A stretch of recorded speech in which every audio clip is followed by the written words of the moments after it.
This week on Virtual Gear, as voted on by our viewers, we are going to look at the all-electric future of performance vehicles, the 2012 Tesla Model S. Nah, forget that. Who cares who voted for what? Who cares what the hippies or yuppies or the weenies want to say? We're going to do this right. The 2016 Ford Shelby GT350R. This is Virtual Gear.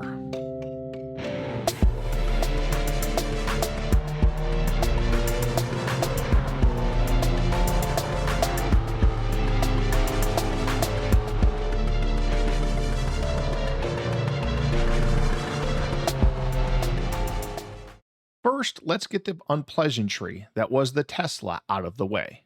Yes, I put on racing soft tires and ran it around Road Atlanta. Yes, it was faster than cars from last century. Yes, I got up to 130 miles per hour with it.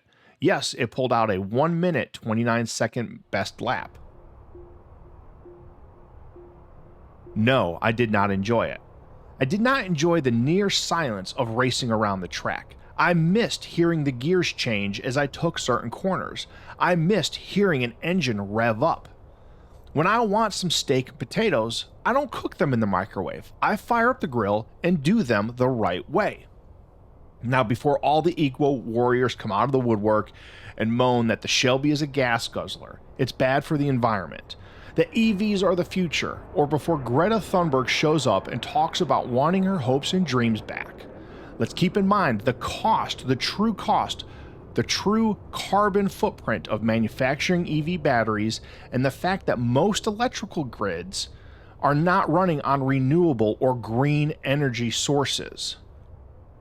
Besides, can an electric car sound like this?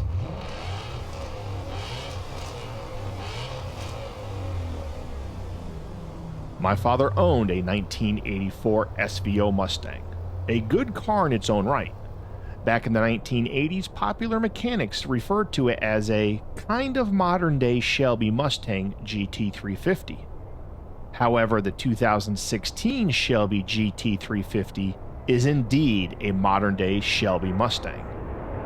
This is not my father's Mustang. The R version was lighter, came equipped with a front splitter, raised deck lid spoiler, a different engine cooling system, an engine oil cooler, and a transmission cooler. This indeed looked and felt more like a Shelby. Under the hood of this monster is a 5.2-liter V8 putting out an astonishing 525 horsepower and nearly 430 pounds of torque. All this power translates to a 0 to 60 time of 3.9 seconds and a quarter mile time of 12.2 seconds at 119 miles per hour. Now let's get some racing softs on it and go around the track.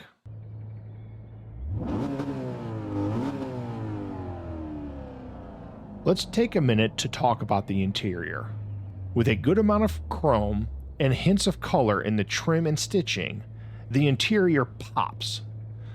If it overdoes any one thing, it's the size of the gauges. But in my opinion, they're right at home here in this beast of a car.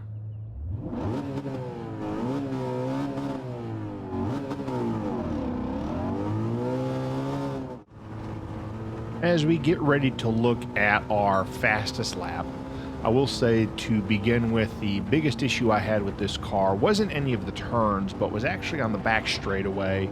We'll get into that in a second, but this car took most of these turns very well, very smooth, almost like I was, just gliding on a cloud. It accelerated fairly well. On the back straightaway, we did get up to, I believe, 160 miles an hour as our top speed, thereabouts. There is a little bit more in this car with a longer back straightaway, but with Road Atlanta, we have what we have. The S's, it tackles just fine. The two turns right here, no problem, shifted down to third, and it's able to eat up both of these turns, this one to second, and right back up to third. I found the shift point right around 8,000 to be the best, right when I can hear the engine start to ping. Overall, this was another great car to drive. The biggest learning curve for me was on this back straightaway. I initially wanted to brake closer to the 200 mark, and you actually have to back up around the 300 mark. I think this car is deceptively fast with the sound not sounding like a big hulking car, and maybe it's so smooth that you feel like you're going slower than you really are. But, you know, we really moved, and with a best time of 1 minute 23.437 seconds. Yeah, this was definitely a fast car. We'll see in a little bit where it actually pairs up with the rest of the cars here around Road Atlanta. Shelby Mustangs have been around nearly as long as the Mustang itself. The first Shelby GT350 debuted in 1965. And if I'm to be frank here, it saved the Mustang name. In an era of behemoth cars with increasing power plant sizes under the hood, the Mustang attempted a less is more approach. While the original Mustang was built in an attempt to build a powerful car on a smaller frame, Carroll Shelby took it to a different level. Throughout the 60s, the Shelby Mustang became much sought after due to their performance and style. This would have a direct impact on increasing Mustang sales. It's fair to say that without Carroll Shelby, the Mustang could have gone the way of the Dodo, and the phrase pony car would never have gained popularity. During the early days of the Shelby Mustang, Carroll Shelby was enticed by Ford to lead their Ford racing program, which resulted at the 1966 24 Hours at Le Mans a first, second, and third place finish. It doesn't take much to imagine how much that increased not just Shelby Mustang sales, but Mustang sales in general. And as we can see here, the 2016 Ford Shelby GT350R claims the top spot with 1 minute 23.43 seconds. And with more, we send it down to Deacon Do trackside as he races the Sophy AI. Thanks, Deacon Do. All right, we are on the in-car headset. We're going to start in third gear, and again, of course, because this is a stick shift, we are going to be using the stick shift on the rig. Brake near the end of the grass there. Bring it down to third. We want to stay above 95. We want to stay closer to 100 on that turn. This car does a really good job of going through turn one. That was a little crazy. It took me a little while on the back straightaway to figure out the braking point with this car, but once I did, this car was really fast. Wants to jump out a little bit from underneath me, but that's all right.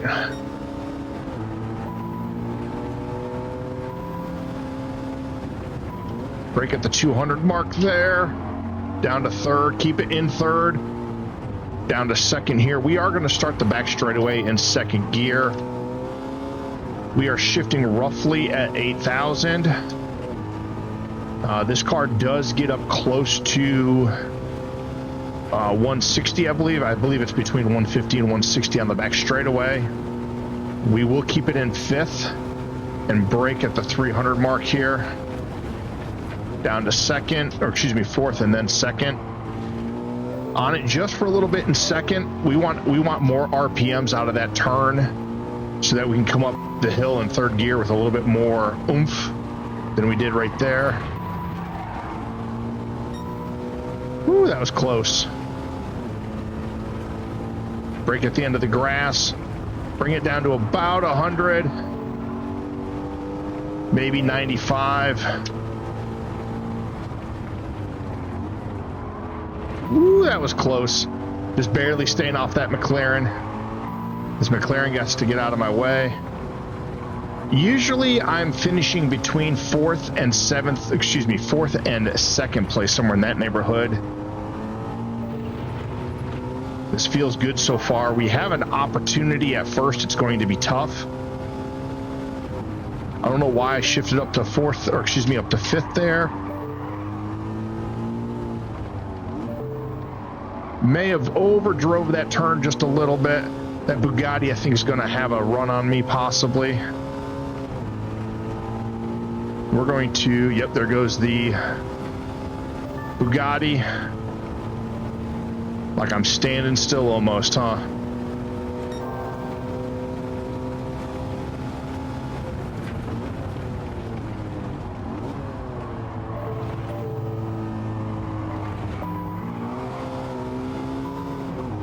We decided to stay in second longer to get this engine wound up.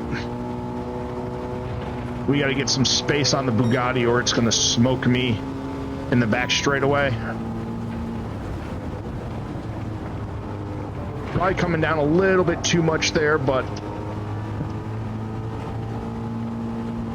I wanted to stay somewhat stable for that turn.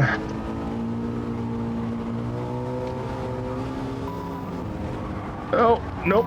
We got to lay off just a little bit. I think that Rampage is going to smoke us on the back straightaway. Maybe a little bit of a bumper tap. Man, I just can't. Yeah, that Rampage is going to smoke us.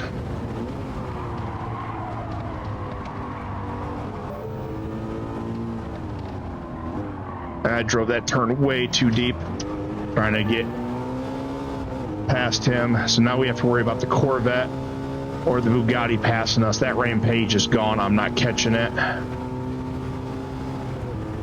I really do like the feel of this car. I wish it sounded a little bit more, you know, grunted a little bit more, but for a 302, it's pretty good.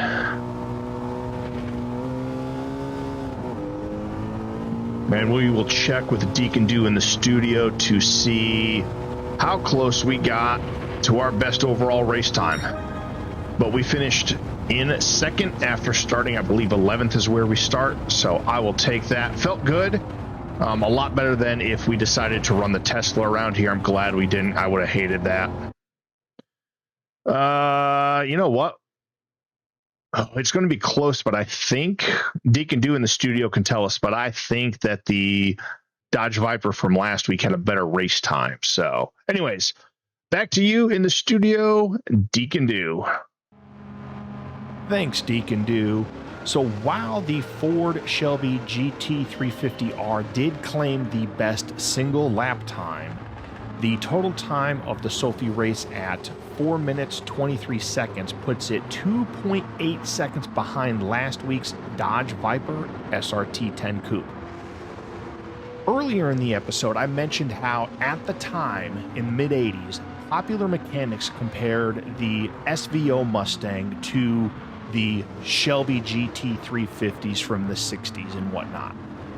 I'm going to be honest with you. To compare my dad's 84 SVO Mustang to any Shelby GT350 feels blasphemous, especially considering how synonymous the Shelby brand has become with the Mustang.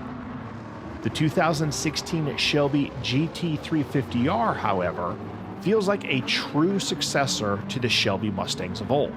The look, the feel, the performance, they all feel like there's something special, all inside a pony car. As we take in the sights and sounds of the race against the Sophy AI, I want to thank you all for watching the video. Don't forget to drop that like. And if you can, please subscribe and ring that bell. I also race live over on Twitch at twitch.tv/Deacon Do. Finally, you can join my Discord with the link in the description and vote on future episodes of Virtual Gear. Until next time, make sure you take care of yourselves and each other and have a blessed day.